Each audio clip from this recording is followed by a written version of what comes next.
Hello and welcome everybody. आपने कभी सोचा है कि एक छोटी सी चीज़ जैसे हमारे मसूड़े अगर अनहेल्दी हो जाएं तो क्या क्या प्रॉब्लम्स हो सकती हैं? शायद आपने कभी इस पर ध्यान नहीं दिया हो, लेकिन गम डिजीज़ एक ऐसी चीज़ है जो धीरे धीरे बिना किसी नोटिसेबल पेन के हमारे दांतों और ओवरऑल हेल्थ पर बहुत गहरा असर डाल सकती है।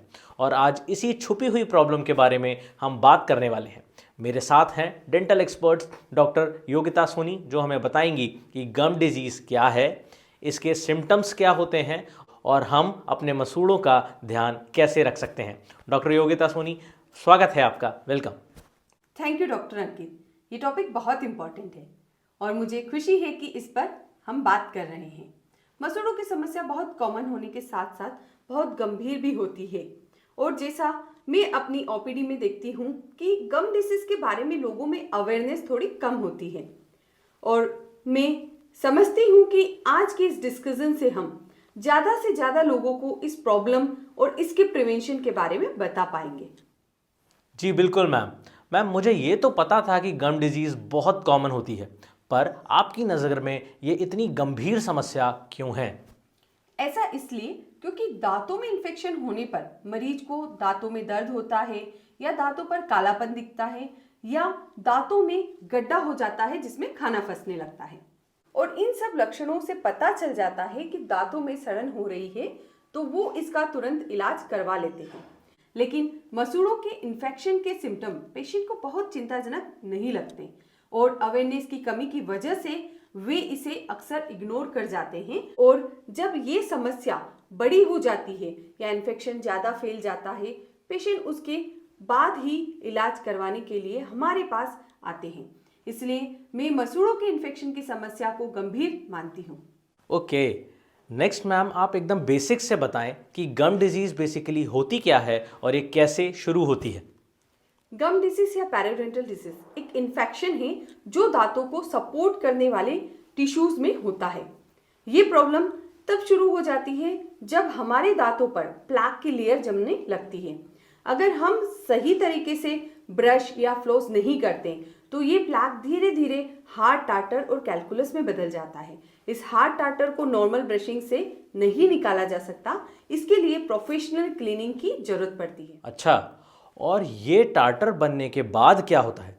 टार्टर के जमा होने से गम्स में इन्फ्लेमेशन हो सकता है और ये गम डिसीज के शुरुआत का पहला स्टेप है जिसे हम जिंजिवाइटिस कहते हैं। जिंजिवाइटिस में मसूड़े लाल हो जाते हैं, सूज जाते हैं और ब्रश करते वक्त उनमें से खून आने लगता है। ये स्टेज रिवर्सिबल है और सही ओरल हाइजीन और प्रोफेशनल क्लीनिंग से ठीक हो सकती है। और अगर जिंजिवाइटिस का भी वक्त पर ट्रीटमेंट नहीं किया गया तो क्या हो सकता है मैम?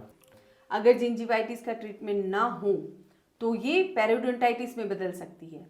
पेरियोडोंटाइटिस में मसूड़े धीरे धीरे दांतों की पकड़ छोड़ देते हैं और दांतों के आसपास पॉकेट बन जाता है जिसमें बैक्टीरिया ग्रो करते हैं और इन्फेक्शन फैल सकता है। इन पॉकेट में बैक्टीरिया एसिड प्रोड्यूस करते हैं जो सराउंडिंग टिश्यू और बोन को डैमेज कर देते हैं और ये दांत धीरे धीरे लूज हो जाता है। ये तो काफ़ी अलार्मिंग है। तो अगर किसी को गम डिजीज़ हो रही है तो उसके शुरुआती लक्षण क्या होते हैं जिन्हें देखकर उन्हें सावधान हो जाना चाहिए? गम डिसीज के कुछ कॉमन सिम्टम्स हैं जो लोगों को नोटिस करने चाहिए, जैसे कि मसूड़े फूल जाना या लाल हो जाना, ब्रशिंग के वक्त मसूड़ों से खून आना, मुंह से बदबू आना, मसूड़ों का नीचे की तरफ शिफ्ट होना या फिर दांतों का ढीला होना। अगर ये सिम्टम्स नजर आए तो डेंटिस्ट के पास जरूर चेकअप करवाने जाना चाहिए। क्या आप व्यूअर्स को गम डिजीज़ से बचने के लिए कुछ खास टिप्स देना चाहेंगी? जी बिल्कुल, कुछ सिंपल स्टेप्स हैं जो हम सबको फॉलो करना चाहिए। पहला, दिन में 2 बार 2-2 मिनट के लिए फ्लोराइड टूथपेस्ट से मॉडिफाइड पास टेक्निक यूज करके ब्रश करना। ब्रश करने के बाद टंग क्लीन करना और गम मसाज करना न भूलें। दूसरा, फ्लोसिंग, 2 दांतों के बीच के एरिया को क्लीन करने के लिए जहां पर टूथब्रश आसानी से नहीं पहुंच पाता, फ्लोसर का इस्तेमाल करें। तीसरा, जरूरत के अनुसार अपने लिए सही माउथवॉश का चयन कर उसका इस्तेमाल करें। चौथा, डाइट, मीठा चिपचिपा भोजन और एसिडिक ड्रिंक्स अवॉइड करें। इसके बदले टूथ प्रोटेक्टिव फूड जैसे फ्रेश फ्रूट्स, वेजिटेबल और होल ग्रेन्स को अपनी डाइट में इंक्लूड करें। हर मील के अंत में अगर हो सके तो गाजर या एप्पल का पीस अच्छे से चबा चबा कर खाइए और फिर अच्छे से कुल्ला करें और 2-3 घूंट पानी पी लें।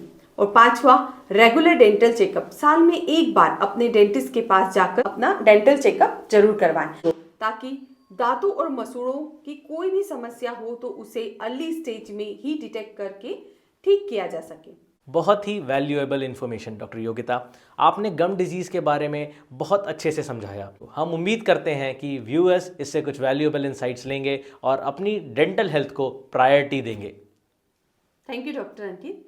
मेरा भी यही मानना है कि अगर हम अर्ली साइंस पर ध्यान दें और प्रिवेंटिव स्टेप फॉलो करें तो गम डिसीज को प्रिवेंट करना पॉसिबल है। तो दोस्तों, अगर आपको ये इन्फॉर्मेशन वैल्यूएबल लगी तो प्लीज़ इसे अपने फ्रेंड्स और फैमिली के साथ शेयर करें और इस तरह की और हेल्दी टिप्स के लिए हमारे चैनल को सब्सक्राइब करना ना भूलें। धन्यवाद।